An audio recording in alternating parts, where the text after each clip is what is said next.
Okay, this is mitosis and cytokinesis in 5 minutes. Mitosis is the M phase of the cell cycle.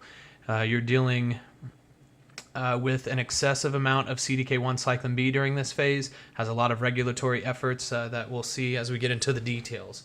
So basically, here's the general outline of mitosis. I'm not going to go over this. I'm going to jump right into the details. And so first off, prophase. What happens in prophase? There's 4 main things that happen. For one, CDK1 slows down everything that's going on in the cell. All of the vesicular organs slow down. They stop doing what they're doing. They stop transcribing and translating. Chromosomes are beginning to condense, and this is because CDK1 cyclin B starts to phosphorylate the lamin and allows condensin to come into the nucleus and starts to condense those chromosomes. As it does that, the microtubules break away from the cytoskeleton and begin to form around the centrosomes, and it forms like an aster shape. These are specialized aster microtubules, and these just project out in all directions in 3D and form kind of a star shape.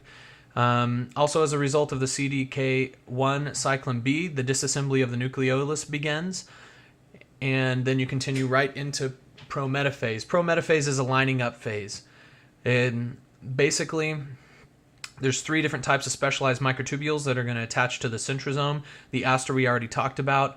The kinetochore microtubules are going to connect to the kinetochores of the sister that are attached to the centromeres of the sister chromatin. The kinetochores are arranged in such a way where they're attached to the positive end of those microtubules, and they're going to move toward the negative end in a way that's going to pull those sister chromatids apart as we continue through this mitosis.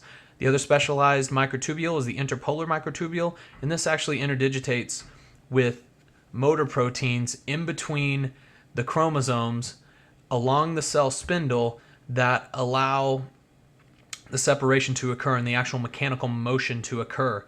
Now, there's early and late prometaphase. In early prometaphase, CDK1 cyclin B completely disassembles the nuclear envelope. The phosphorylation of the lamins does that. Then the kinetochore microtubule complexes probe to make sure that they have the proper orientation and proper connections, and then they begin to capture. The microtubule and the kinetochore captures. In late prometaphase, the capturing completes. It captures on one side and then it captures on the appropriate other side in order to pull apart properly.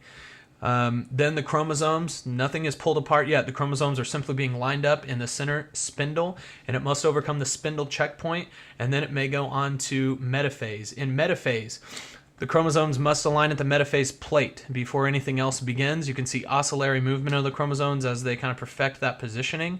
And once they're in the middle of that plate, APC, anaphase promoting complex, will come in and destroy cyclin B, and it will destroy securin. Securin is a molecule that protects cohesin, which protects the sister chromatid bond. It holds the sister chromatids together.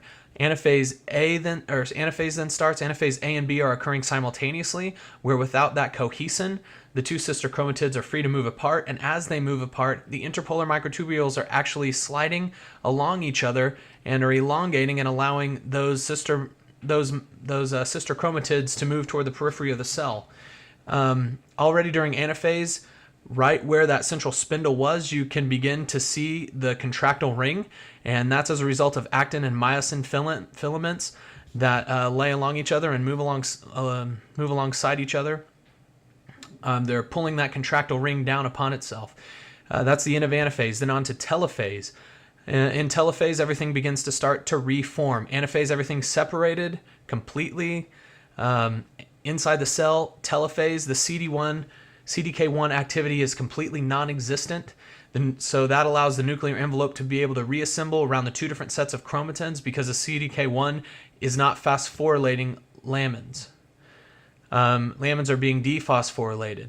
Also, microtubules begin to dissociate from the centrosomes and reassociate into the cytoskeleton. Finally, the cytokinesis stage is where the actin and myosin filaments pull the contractile ring down, completely separating the cell, and the very last part of that separation is done by the molecule centriolin.